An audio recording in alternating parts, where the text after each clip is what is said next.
is your senior moment. Remember, it's young living or assisted living. You can make your home a healthy home, and it all starts with you, and it begins right now. All righty. Episode 105, Making Chairs is what the topic is today.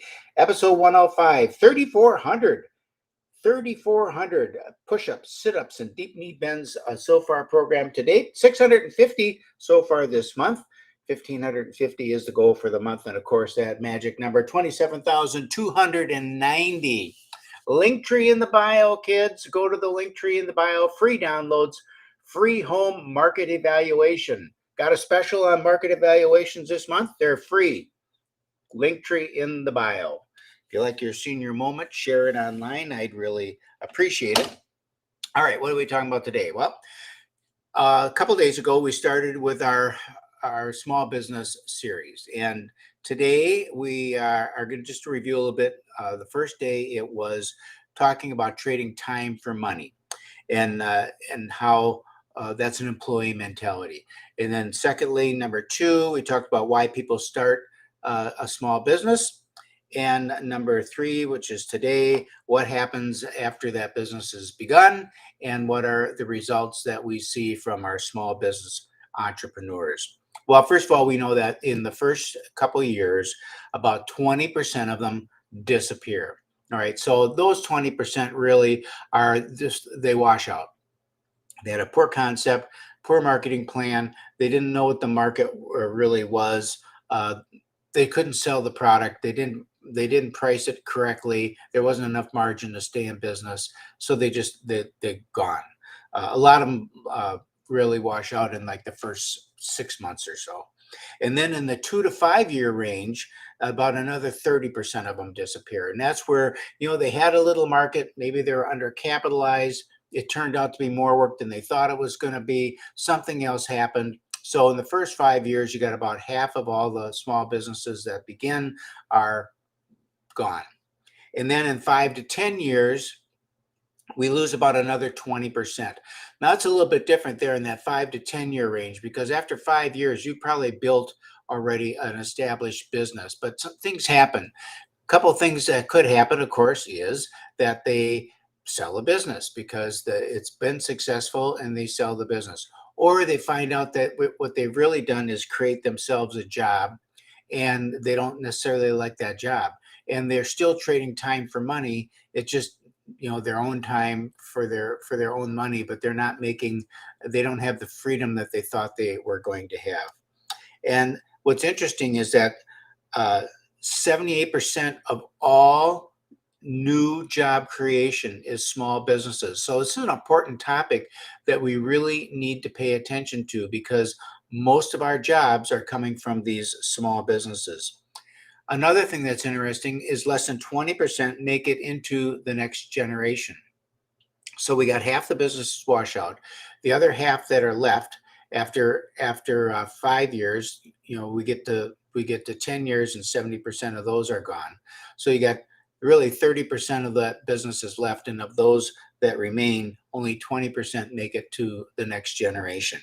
Now, it's not because they fail or anything else. Sometimes what will happen is that the business is created, and inside that business there's another product, and the next generation is more interested in that next product than they are with the original business, and so they close that business and open a new one promoting that product. And so it continues forth there, and then we find that maybe about 12% or so actually make it into the third and fourth generation. And a lot of times too, the product that they're developing or selling becomes obsolete. So after a couple of generations, it just isn't needed anymore, and so sales decline and it goes out of business. All right, Roy Kroc. Here's an interesting. This is the importance of small business. Everyone loves to hate McDonald's. McDonald's is the largest restaurant chain on the planet. So Roy Kroc started with one burger stand. He bought one. He didn't even start it. He bought it. One burger stand, but he had an idea of how it could be developed, and he made it into the McDonald's that we know. Starbucks, hey, it started as an internet cafe, one coffee shop in Seattle, and Now we all know Starbucks. We had Mike Lindell on our radio show many, many years ago when he was making pillows out of a shed. And, he had this, when we had him on the show, it was amazing. The guy that you see on the TV ads, that's the guy. That's really him. He's on the show. He's enthusiastic. He's excited. he is loves the pillows. So now that's what happens with small businesses. Everybody's got that dream, that notion that this business is going to really turn into something. What's also wonderful about small businesses is that they are less likely to lay off their people because they're so tightly run and so you're on top of it every day, the minutia of the day, that you don't hire people unless you really need them. And the people that you hire, you're really careful about because you're working very closely with them. So they've got to be a good fit. So there's a real hesitancy to lay that person off for a couple of reasons. First of all, they're either a family member or a friend, or they've become a friend as an employee. And so you worry about their family and you don't want to lay them off. We've experienced that at the restaurant many times. We keep people on because they're family and we're not going to lay them off. We'll do whatever it is that we need to do. Sometimes it means you go get a second job so you can support your business. Less likely to lay off. 21% of small businesses are owned by women, and that number is growing. So more women are coming in, and it's across all categories. The only category, if I remember right, that it is not growing in is manufacturing. But across just about every other category, wholesale distribution is another one. But across just about every category, women-owned businesses are growing, small businesses. So stop to think about it.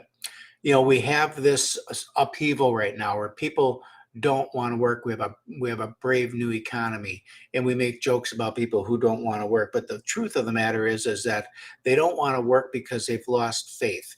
They don't trust the government. They don't trust large corporations.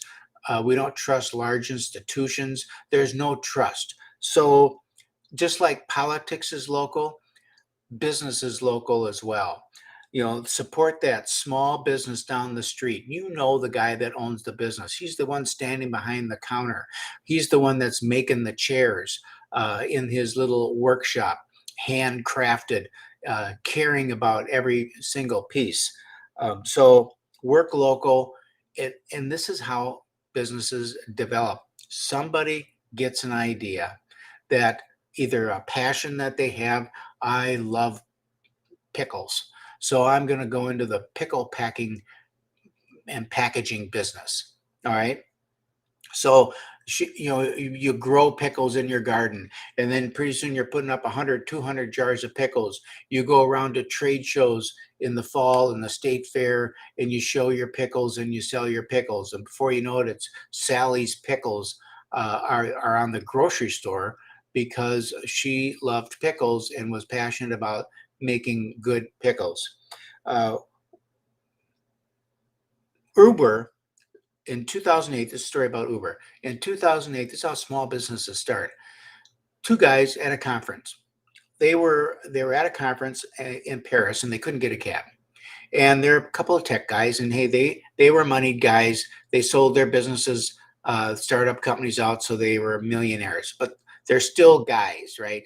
And they couldn't get a cab.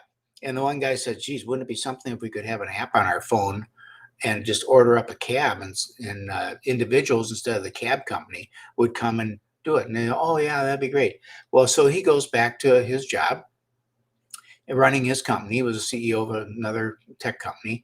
But it's just like, man, it was just kind of stirring up there. So it kind of as a side project, he just started thinking about it and pondering it. And that was in 2008. In 2010, they started with three cars in New York City. And today, it's capped at, in September it was $85 billion.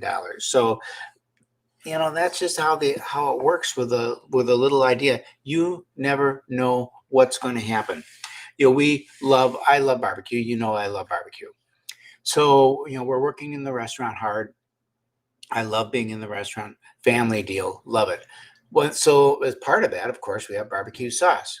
So we think, well, hey, if we're going to have barbecue sauce, we might as well sell it. So we're canning barbecue sauce in the restaurant, selling quite a bit of barbecue sauce right out of the restaurant, homemade, canned, and made with a canner, just like mom and dad does. We used FDA approved methods, but we were doing it in house. State of Minnesota comes in and says, hey, you guys, you're selling too much sauce. You need proper labeling. You need to get you know, all your procedures down. And we thought, this is going to be too much deal here. Let's job it out to a federally licensed canner. So we did that, got the labels all done. Keith Areno got the labels up. And so for the last, it seems like 5 years, we've been working.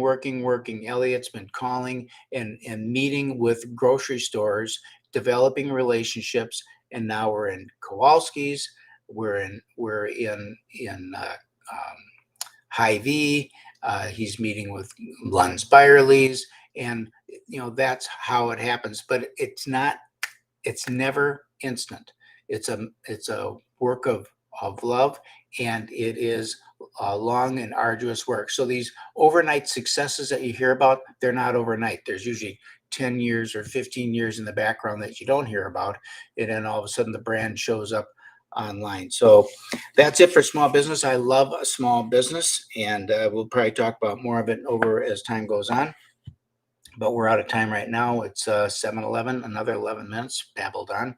So this is your senior moment. Remember, you got to do your push-ups, sit-ups, and deep knee bends. Do 50 of them and toe touchers every single day, and you'll be strong like senior. And the older you live, the longer you want to. The older you get, the longer you want to live. I don't know what's the deal with that. The older you get, the longer you want to live, Keith. We'll see you tomorrow.